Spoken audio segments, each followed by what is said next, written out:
Ju njohim me edicionin informativ të lajmeve. Kjo është Radio 7. Bashkimi Evropian konfirmon se janë përmbushur kushtet për hapjen e urës së hibrit. Një zëdhënës i Bashkimit Evropian tha se ishin të informuar nga NATO-ja se ka nisur një tranzicion gradual i pranisë së përhershme të trupave nga ura kryesore mbi lumin Ibër në Mitrovic. Zëdhënësi BE-s ka rikujtuar se sipas raportit të vitit 2025, ura duhet të hapet pas konsultimeve me partnerët e sigurisë. Për Bashkimin Evropian, ky kusht është përmbushur pas njoftimit nga KFOR-i. Misioni do të vazhdojë bashkëpunimin e ngushtë me policinë e Kosovës dhe KFOR-in për të garantuar sigurinë e përshtatshme për të gjitha komunitetet në të gjithë territorin e Kosovës në përputhje me mandatin e tij, thuhet në përgjigjen e zëdhënësit të BE-s. Merret KFOR-i kishte njoftuar se ka nisur integrimin e personelit të policisë së Kosovës në arkitekturën e sigurisë së KFOR-it në manastirin e Deçanit.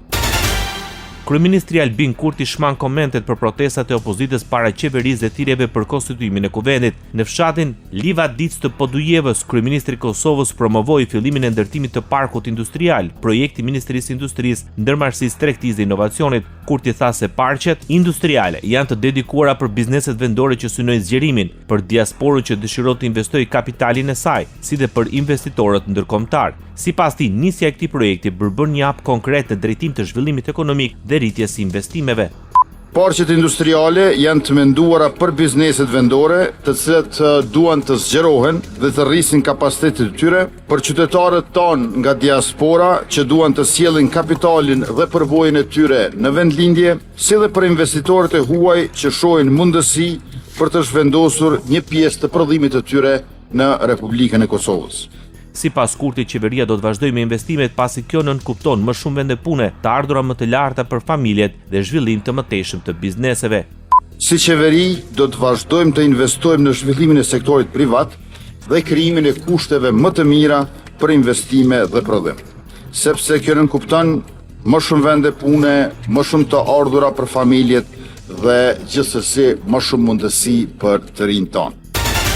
Autoriteti Kombëtar për Sigurinë Kibernetike në Shqipëri paralajmëron qytetarët të tregojnë të kujdesshëm pasi janë shtuar tentativat e mashtrimit që përdorin emrin dhe identitetin e bankave për të vjedhur të dhënat personale dhe financiare. Raportohet për shtim të fushatave të njohura si phishing dhe smishing. Në këto mesazhe përdoren logoja, emri dhe identiteti vizual i institucioneve bankare për t'i bërë ato sa më bindëse.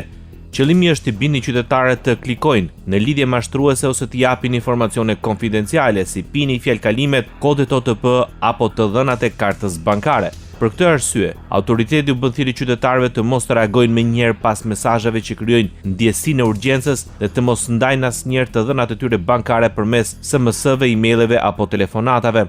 Bota. Presidenti SBA-s Donald Trump udhëzon sekretarin e mbrojtjes Pete Hegseth të reduktojnë ndjeshëm stërvitjet të përbashkëta ushtarake të planifikuara me Korenë e Jugut, duke përmendur koston e tyre dhe marrëdhënien e tij me udhëhesin e Koresë së Veriut Kim Jong-un. Trump argumentoi se stërvitjet dhanë sinjal të papërshtatshëm dhe armiqësor ndaj Pyonjanit. Trump gjithashtu e lidhe vendimin e tij me një përgjigje negative që ka marrë nga presidenti i Koresë së Jugut për të mos iu bashkuar nismës për të denuklearizuar Iranin.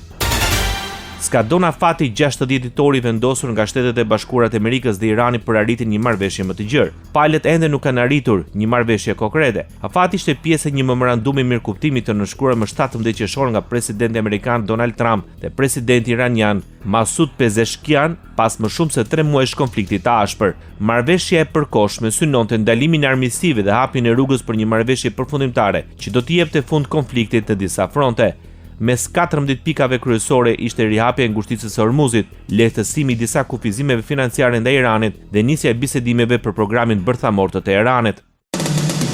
Ndoqët lajmet shkurt në Radio 7, zëri pozitiv i qytetit.